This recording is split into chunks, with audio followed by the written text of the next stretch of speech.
હાય ગાય, જય શ્રી કૃષ્ણ, જય માતાજી, જય દ્વારકાધીશ.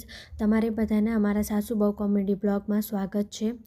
અમારા યુટ્યુબ ચેનલને તમે બધા લાઇક કરજો, સબસ્ક્રાઈબ કરજો અને સપોર્ટ કરજો.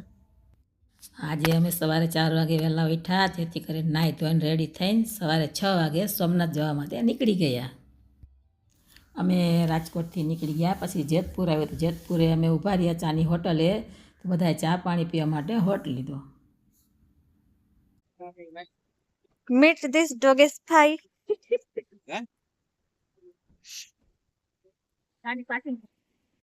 અહીંયા પછી મારી સાસુ મમ્મી ડોગેશભાઈને બિસ્કુટ આપતા હતા અને આ જો ડોગેશભાઈ બિસ્કિટ ખાતા હતા. પછી અહીંયાથી મને પહાડ બહુ સારું દેખાતું. હેલો ગાય, જય શ્રી કૃષ્ણ, જય માતાજી. અમે આજે સોમનાથ જવા હાટુ નીકળી ગયા છીએ ઘરેથી. સોમનાથ જવા માટે નીકળી ગયા છીએ, જુનાગઢ પહોંચવા આવ્યા. હવે તમે સોમનાથ જઈને બતાવશું બધું.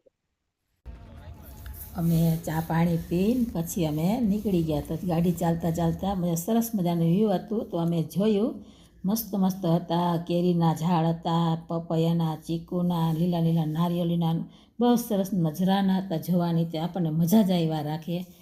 તે જોતા ગયા અને ચાલ્યા ગયા. તો ત્યાં અમે હજી આગળ ગયા પછી અમને ઝાડવા દેખાણું. આ ઝાડવા કેવું મસ્તીનું ગેટ જેવું લાગતું હતું. આમ વચ્ચે રોડ ને બે બાજુમાં આ ગેટ જેવું હતું. અમને બહુ મજા આવી જોવાનું.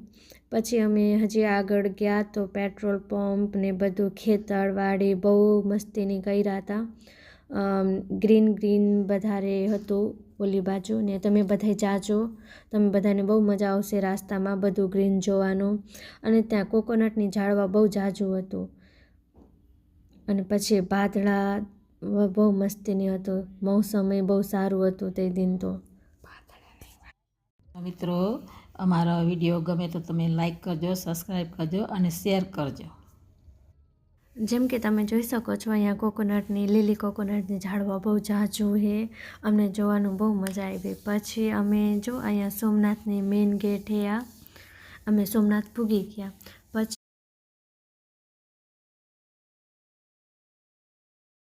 હેલો ગાઈઝ, અમે સોમનાથ પૂગી ગયા છીએ ને અત્યારે અમે આજે રોકાવાનું છે. અમે લીલાવતી ભવનમાં રોકાઈ છીએ આજે, બરાબર ને?